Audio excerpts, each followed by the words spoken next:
Hi, I'm Ken Jacobson, Senior Documentary Programmer, AFI Festivals, and I want to welcome you to AFI Fest 2020, presented by Audi, and to the Q&A for the American Sector, directed by Courtney Stephens and Pacho Velez.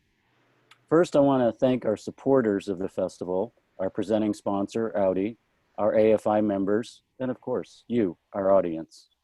Now, on to the film. The American Sector had its world premiere at this year's Berlin Film Festival, and we're thrilled today to have with us the film's two directors, Courtney Stephens and Pacho Velez. Courtney Stephens is a filmmaker and programmer based in Los Angeles. She studied at our very own American Film Institute and traveled to India on a Fulbright scholarship. Her work has screened at festivals around the world, including in New York and Dhaka. In 2019, she was named one of Filmmaker Magazine's 25 New Faces of Independent Film. Pacho Velez studied at the California Institute of the Arts. His documentaries have screened at the New York Film Festival and the Toronto International Film Festival, as well as other places, and have been shown on CNN. He's co-director of The Reagan Show, and his debut feature film, MANAKAMANA, won the Golden Leopard at Locarno.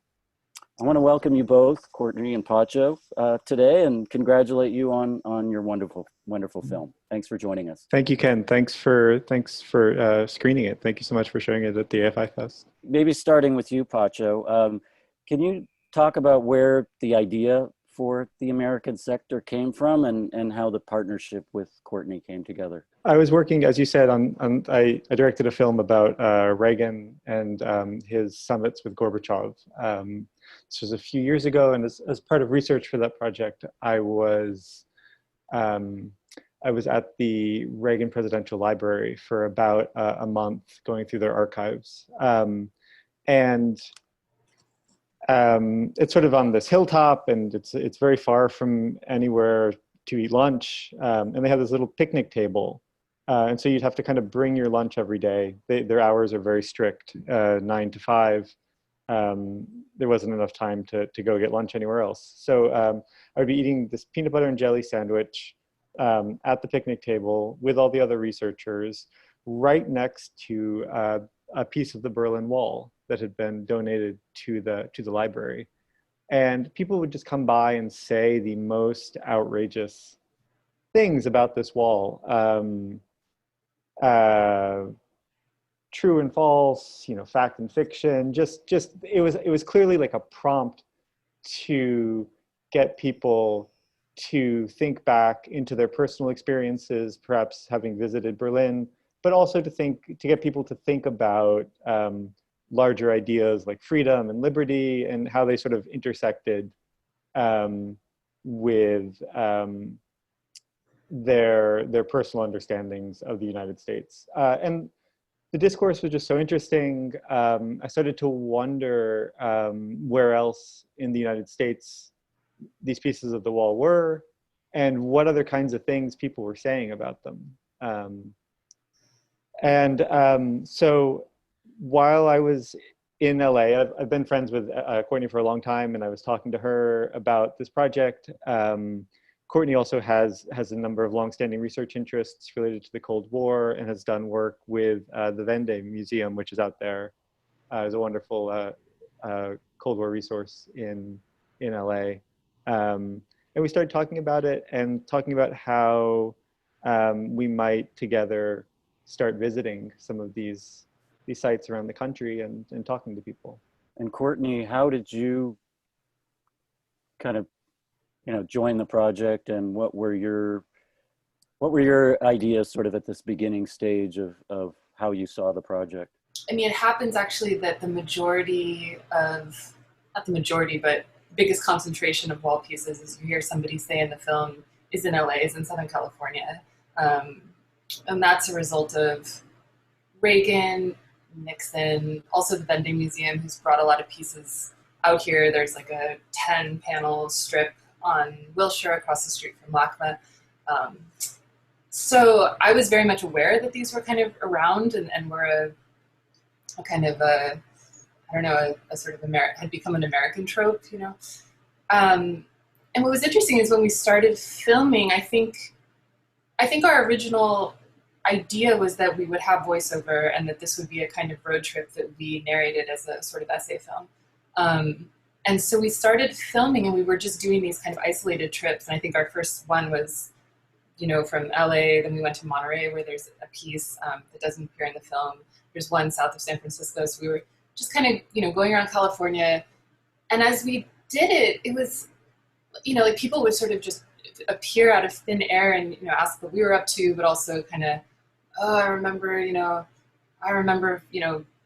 air raid drills, you know, when I was in school. Or, you know, people would start talking to us about the present, the southern border, their childhood, Russia. I mean, it seemed to kind of just invite a level of commentary where, even though at first we thought this is going to be a difficult film because this object doesn't speak and it's a character that doesn't respond much, we started to feel, oh, there's this kind of collage aspect to visiting all these different places based on what people say. And so kind of, as someone with an interest in language and narrative, that sort of became the process for me, was listening.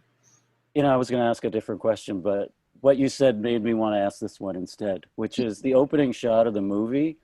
You know, I think you just said something about, you know, comparable, basically saying that the wall doesn't speak much, but in the opening shot, where it's kind of in the woods, in the trees, it kind of feels like it's trying to speak to us or say something. It has a vibrancy that is really evocative, and I'm just curious, you know, if you could talk a bit about the placement of that shot at the beginning of the film. I mean, one thing I think that maybe Pacho can talk a little bit more about why we thought of having it up front, because of course that was a sort of big decision of how to land there. But I think throughout, you know, there's a thing that's going on with audio and context around the wall where there's a kind of figure ground shift, right? Where this wall that is our, you know, statue or our subject, our monument, sort of actually becomes a background to the kind of American context that is around it, and that sort of moves to the foreground. So yeah, place and placement becomes a kind of alternative set of, I don't know, letters of the alphabet to tie it together. But do you want to talk about why it's our opening shot? Well, I think it definitely relates to your point. Just this. It felt very meaningful because so the opening shot is sort of a blank wall. It's sort of the wall as a background, and this little caterpillar crawls up. And so the wall is this background, and the caterpillar is the figure in the foreground. And then it jumps back to this much wider shot where you see the wall and this sort of this forest in Pennsylvania behind it. And so right there is like exactly the shift that you're talking about, Courtney, from figure to background. Or in the first shot, the wall is the background and this caterpillar is the figure. The second shot, the wall is the figure and this forest is the background. But also there's some sort of tension inside of that, because when is a wall ever the foreground? You know, the wall it was a backdrop. It was a backdrop both, you know, geographically to the city of Berlin. Historically, it was a backdrop to the Cold War. And suddenly here it is as this object that you're being asked to contemplate. And there's almost like a Where's Waldo quality to parts of the film, where it's like when you enter a new location, it's like, okay, where's the piece of the wall in here? Which was also part of our experience traveling around. There was sort of this joy every time we went over a hilltop and we saw like a piece of the wall in the distance. We entered a building and we knew there was a piece of the wall in the State Department, but we didn't know where. So we were sort of scanning the building, trying to locate this iconic form. Can I mention one thing? I mean, one sort of precarious thing about that location is that it's the land that it is on is not part of any township. So it's, you know, it's existing, and I think we wanted to put that up front to I don't know. I mean, we have a whole film about a nation, but the borders and the kind of history of the designation of that nation has its own problems and um, is in some ways arbitrary, and that always is something that we want to keep in the in people's minds. And it was a way of kind of acknowledging that, you know, at the outset, that this was, you know, this land is not naturally America. Yeah, it was a great way into the journey that you took us on. And I did want to get a bit more into your production process and even your pre-production process, I guess. You know, first of all, how did you find all these pieces of the Berlin Wall in the United States? I mean, you know, did you just, you know, I'm sure there was more to it than just Googling pieces of Berlin Wall in United States. Discuss your detective work a bit. How did That, you? that was the starting point for us, very much so. Um, but to a surprising degree, the pieces of the wall are actually still in motion.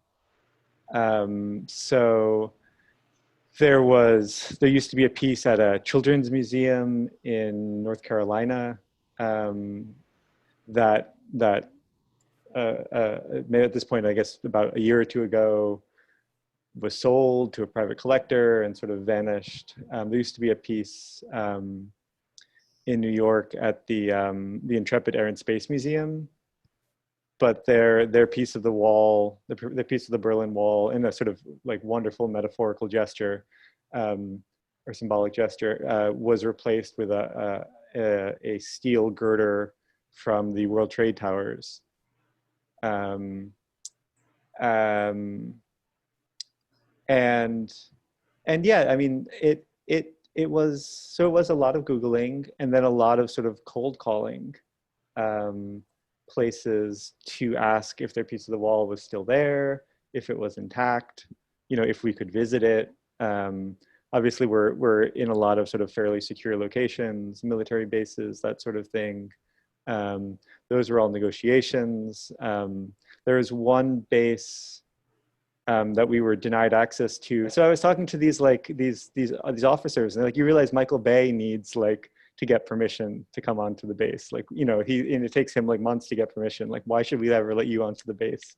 And I was like, I'm so like flattered, I guess, that you're comparing us to Michael Bay, but also it just seems like such a different thing. But anyway, yeah, it was a negotiation, and that ended up being part of the film, of course, too. There's this sort of wonderful call that Courtney has with the CIA to try to negotiate access to their piece of the wall that made it into the film. But we did hear through word of mouth. I mean, we would talk to somebody. There was a former director who I had worked for who said, "Oh, there's a piece on the Warner Brothers lot." We said, "Really?" And this was not, you know, on the internet anywhere, but indeed there is a piece that is dedicated to kind of open communication. So and since we've filmed, we've learned about more, which always drives us crazy. But And what was your artistic process from the time you showed up at a location to when you wrapped at that location, in terms of, you know, your aesthetic approach and just how you went about getting what you wanted to get at each location? Did it vary? Was it pretty consistent? it's super varied, dependent on you know what kind of place it was. I mean, we were shooting super 16 millimeter, which meant that light and cumbersomeness of dealing with that camera was something we're always considering. And you know, we couldn't sneak it past guards sometimes. You know, I mean, so we did have a technical setup that demanded some consideration. But yeah, I mean, I think sometimes we had somebody in advance who was, you know, the designated caretaker, the designated, you know, authority, and we did some of those interviews. A lot of them actually didn't make it into the film.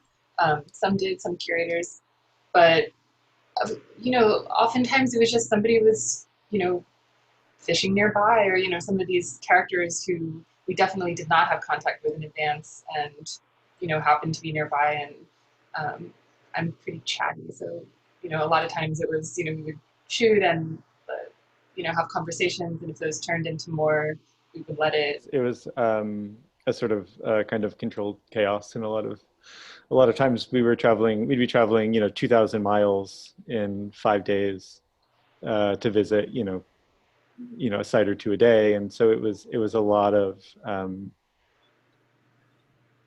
it was definitely a lot of chance. But it was also, there were certain places that we were able to, as you're saying, just sort of do some prior research.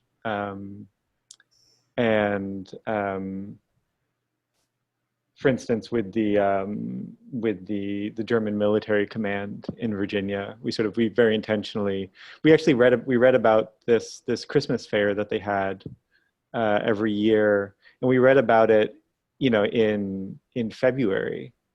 We just missed it, and we waited 10 months for this day to roll around again, just so we could get that specific image of the German soldiers in the Santa hats. And that was a nice part of our process too, which is that this is a largely self-funded film. We had a wonderful production company called Astrolight that came in at the end to help us sort of with post-production and distribution. But a lot of it was just Courtney and I, and we had because it was the two of us, and because it was such a small scale production, we had the time to really do everything exactly like we wanted to. And if we had to wait 3 months to get just the right shot, we would do it. And that's, you know, that's a real privilege. And we're very fortunate to have been able to do that. Yeah, I mean, I think it think shows one in of the the film. great things about the film is this combination of, you know, artistic control and spontaneity. It's a great balance, and you know, I think you excel at both. In terms of the production process, you just, you know, certainly seems quite extended. Talk about, you know, when you were shooting, and obvious, you know, and what the backdrop was in terms of the United States at the time, as far as the wall in the United States, the border wall, and how that, you know, any discourse around that wall may have informed your piece. Yeah, it was on our minds the entire time, and this project started within a few weeks of Trump's election. So,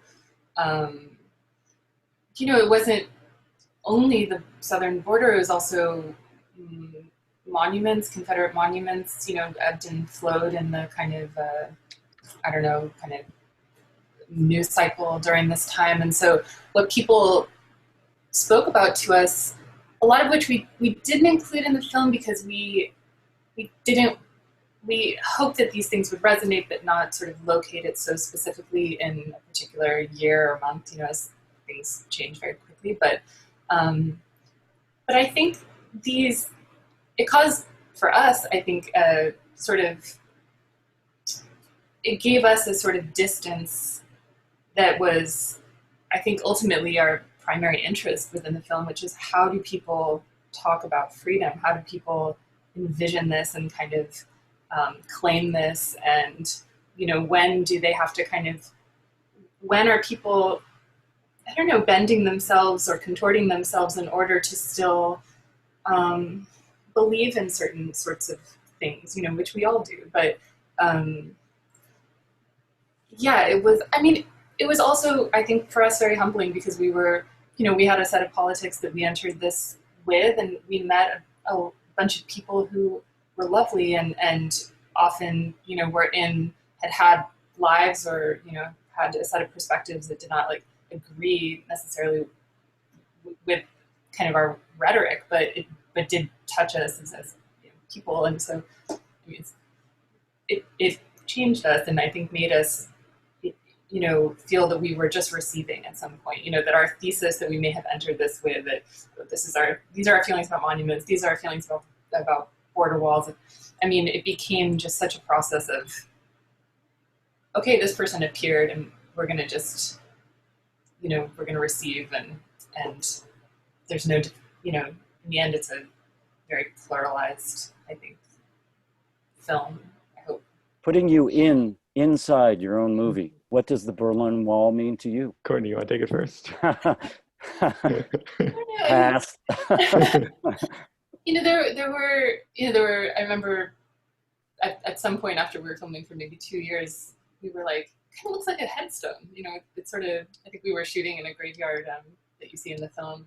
We thought, oh, these headstones look like the wall. The wall is a... So, I mean, this is a little lofty, but I mean, I think it really is... 1989 was, you know, a moment that for both of us was, you know, we were kids. It was a moment where you understood history happening. You know, parents would tell you, you'll remember this all your life.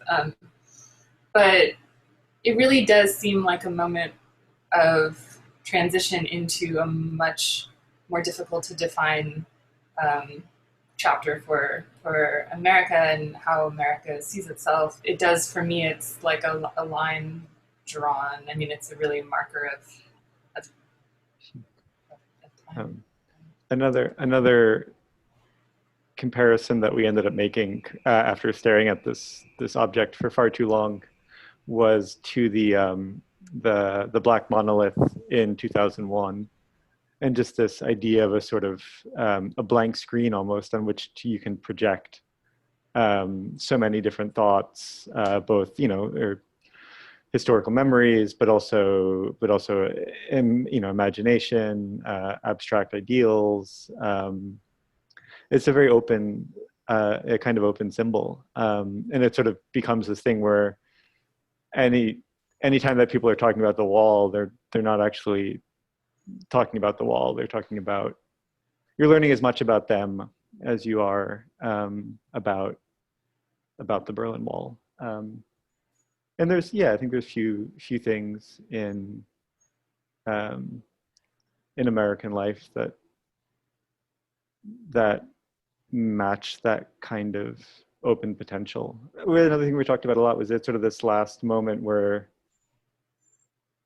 Americans really kind of had this sense of themselves as the good guys in the world. And that's part of the nostalgia for that moment, is that it's like a nostalgia for a kind of idea of history that's destructive and endlessly complicated, and is no longer tenable, but sort of nice to imagine your way back into. Well, I totally agree with you about how it's an open symbol, and I myself thought about the monolith in 2001 in that opening scene, and, you know, other things that I thought about were, you know, The Great Gatsby in the eyes of T.J. Eckleburg, Dr. T.J. Eckleburg, and that scene in the Seattle Mall where the wall has those two eyes in it and it's looking out, kind of. I love that scene. Nice one. I love, you know, it made me think about, you know, this land is your land, and the line, the great line in that song about, you know, how the wall, you know, seeing what's on the wall on two different sides, you know, and how you showed all the graffiti on the Western, you know, the West Berlin side, and the other side is blank, you know, just so much to think about. And I think that's why this is just one of the reasons this is such a wonderful film for our audiences is, you know, it gives them a chance to project and think about what they want to talk about related to this, to the wall and to your movie. And so I think we're pretty much out of time, but I do want to urge our audiences to spread the word to all your friends and family about this film and your thoughts. Because of on social media as well. COVID, this is also our first North American screening. So yeah, this is our premiere in America. We're so happy to have it. Wonderful. So all the more reason for people to discover this fabulous film. We welcome you to discover other films at fest.afi.com. Once again, thank you so much, Courtney and Pacho, and congratulations on the North American premiere of your film. Thank you, Ken. Thank you for sharing it, and thank you to AFI for programming it. It's always a pleasure.